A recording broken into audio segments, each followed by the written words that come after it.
Thank you sir, thank you so much.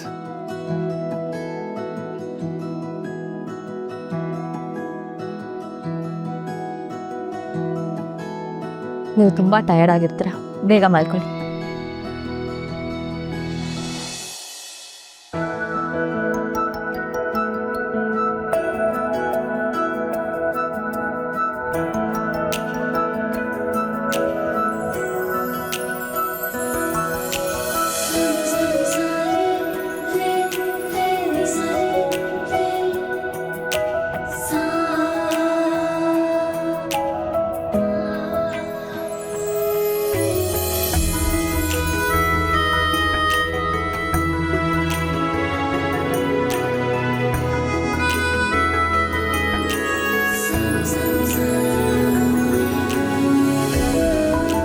ಏನು sir ವಿಷಯ?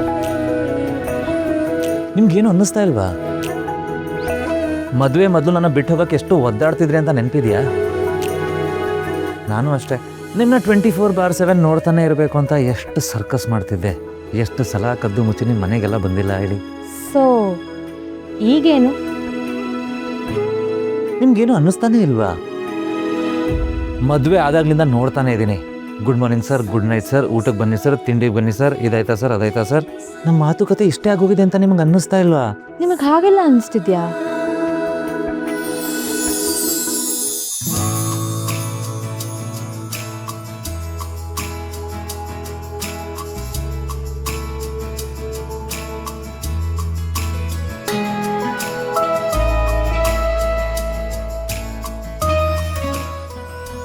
Door close ಆಗಿಲ್ಲ, ಯಾರಾದ್ರೂ ಬರ್ತಾರೆ ಸರ್.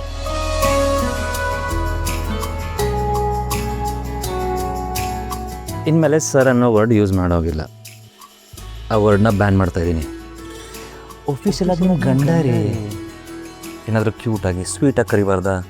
ಅದು ಕಾಲೇಜಲ್ಲಿ ಹಾಸ್ಪಿಟಲಲ್ಲಿ ನಿಮ್ಮನ್ನ ಸರ್ ಅಂತ ಕರೆದು ಅಭ್ಯಾಸ ಆಗೋಗಿದೆ.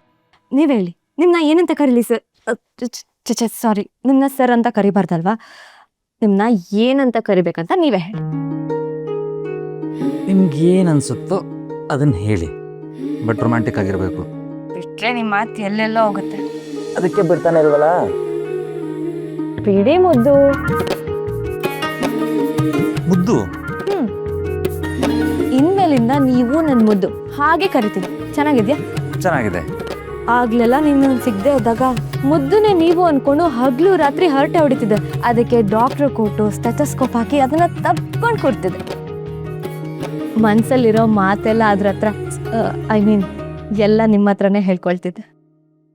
ಸೊ ಇನ್ಮೇಲಿಂದ ನೀವು ನನ್ನ ಮುದ್ದು. ಹಾಗಿದ್ರೆ ನೀವು ನನ್ನ ಮುತ್ತು ಅಂದ್ರೆ ಆಗಲೇ ಟೆಡಿ ಬೇರನ್ನ ಕಾಂಪಿಟೇಷನ್ ಕೊಡ್ತಿತ್ತ? ಅದು ಆವಾಗ, ಈಗಲ್ವಲ್ಲ. ಈಗ ನನ್ನ ರಿಯಲ್ ಮುದ್ದು ಹತ್ರನೇ ಎಲ್ಲನೂ ಹೇಳ್ಕೊಳ್ತೀನಿ. ನೀವು ಯಾವಾಗಲೂ ಹೀಗೆ ಇದ್ರೆ ನನಗೆ ಎಷ್ಟು ನೆಮ್ಮದಿ. ನಿಮ್ಗೊಂದು ಗುಡ್ ನ್ಯೂಸ್ ಹೇಳಬೇಕಾಗಿತ್ತು. ಗುಡ್ ನ್ಯೂಸಾ? ಏನದು? ಇನ್ನು 2 ದಿನದಲ್ಲಿ ಎಲ್ಲ ಲೋನ್ ಕಂಪ್ಲೀಟ್ ಆಗ್ತಾ ಇದೆ. ಹೌದಾ? ರಿಯಲಿ? ಅಬ್ಬಾ, ಅಷ್ಟಾದ್ರೆ ಸಾಕು. ಹೇಗೆ ಮ್ಯಾನೇಜ್ ಮಾಡಿದ್ರಿ? ಕೆಲವೊಂದು ಪ್ರಾಪರ್ಟಿ ಮನೆ ಹೆಸರು ತಗೊಂಡಿದ್ನಲ್ಲ, ಅದನ್ನು ಪ್ಲೇಸ್ ಮಾಡಿ ಬರೋ ದುಡ್ಡಲ್ಲಿ ಎಲ್ಲ ಸಾಲ ತೀರಿಸ್ಬಿಡ್ತೀನಿ. ಬ್ರೋಕರ್ಸ್ ಫೋನ್ ಮಾಡಿ ಡೀಲ್ ಫೈನಲ್ ಮಾಡಿದ್ರು. ಅದೆಲ್ಲ ಆದಮೇಲೆ ಒಂದು ಇಂಪಾರ್ಟೆಂಟ್ ಕೆಲಸದ ಕಡೆ ಫೋಕಸ್ ಮಾಡ್ತೀನಿ. ಇಂಪಾರ್ಟೆಂಟ್ ಕೆಲಸ ಏನು? ನಿಮ್ಮ ಅಪ್ಪ ಅಮ್ಮನ ಸಾವಿಗೆ ಕಾರಣ ಯಾರು ಅಂತ ಕಂಡುಹಿಡಿತೀನಿ. ಸತ್ಯ ಗೊತ್ತಾಗೋ ತನಕ ನಾನು ಸುಮ್ಮನಿರಲ್ಲ. I promise.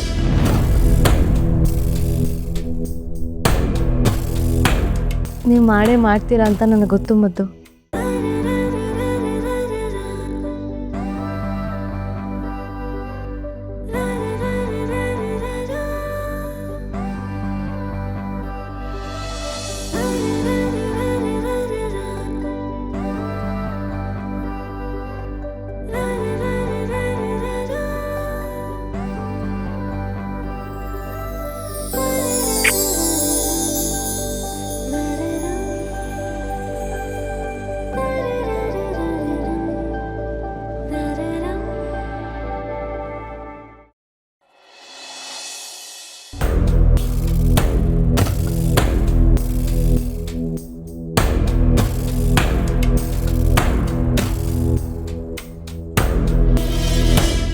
ಏನಾಯಿತು?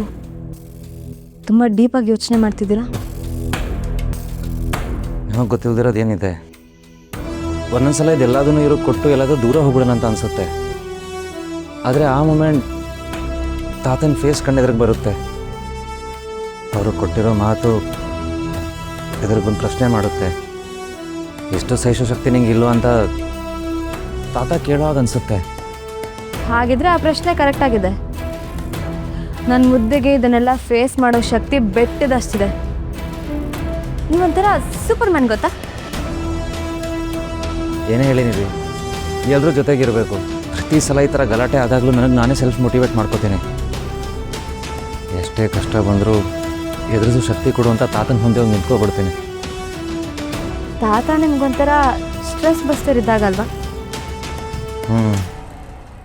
ಈ ಮನೆಯವ್ರನ್ನ ಪ್ರಾಣಕ್ಕಿಂತ ಹೆಚ್ಚಾಗಿ ಪ್ರೀತಿಸೋ ಶಕ್ತಿ ಕೊಟ್ಟಿದ್ದೆ ಅವರು. ನಾನು ಬಯಸಿದ್ರು ಈ ಮನೆಯವ್ರನ್ನ ಬಿಟ್ಟು ಹೋಗೋಕ್ಕಾಗಲ್ಲ. ನಿಧಿ ರಕ್ತ ಸಂಬಂಧ ಮೀರೋ ಒಂದು ಬಂಧ ಇಲ್ಲಿದೆ. ಅರ್ಥ ಆಯಿತು ಸರ್. ಆ ಸಂಜಯ್ ಆಸ್ತಿ ಅಂತ ಇಷ್ಟೆಲ್ಲ ಹಿಂಸೆ ಕೊಡ್ತಾ ಇದ್ದಾನೆ. ಅದಕ್ಕೆ ಏನಾದರೂ ಒಂದು ಪರ್ಮನೆಂಟ್ ಸೊಲ್ಯೂಷನ್ ಹುಡುಕ್ಬೇಕಲ್ಲ? ಅದಕ್ಕೂ ಈಗಾಗಲೇ ಯೋಚನೆ ಮಾಡಿದ್ದೀನಿ. ಈ ಮನೆಯವ್ರಿಗೋಸ್ಕರ ಒಂದಷ್ಟು ಪ್ರಾಪರ್ಟಿ ತಗೊಂಡಿದ್ದೆ ಅಂತ ಹೇಳಿದ್ನಲ್ಲ, ಅದನ್ನು ಅಡ ಇಟ್ಟು ಬಂದಿರೋ ದುಡ್ಡಲ್ಲಿ ಇರೋ ಸಾಲ ತೀರಿಸ್ಬಿಡ್ತೀನಿ. ಆ್ಯಂಡ್ ಮಿಕ್ಕಿರೋ ದುಡ್ಡಲ್ಲಿ ಸಂಜುಗೆ ಲೆಕ್ಕಾಚಾರ ಹಾಕಿ ಅವ್ನಿಗೆ ಎಷ್ಟು ಕೊಡಬೇಕೋ ಅದು ಕೊಟ್ಬಿಡ್ತೀನಿ. ಆಗಲಿ ಸರ್, ಆಗ್ಲಾದರೂ ಒಂದು ಇರಿಟೇಷನ್ ಕಮ್ಮಿ ಆಗ್ಬೋದು. ಆದರೆ ನೀವು ಮನಸ್ಸಿಗೆ ಮಾತ್ರ ಯಾವುದೇ ಕಾರಣಕ್ಕೂ ನೋವು ಮಾಡ್ಕೊಂಡು. ನನಗೆ ಈ ಆಸ್ತಿ ದುಡ್ಡು ಇದ್ರ ಬಗ್ಗೆ ಚಿಂತೆ ಇಲ್ಲ.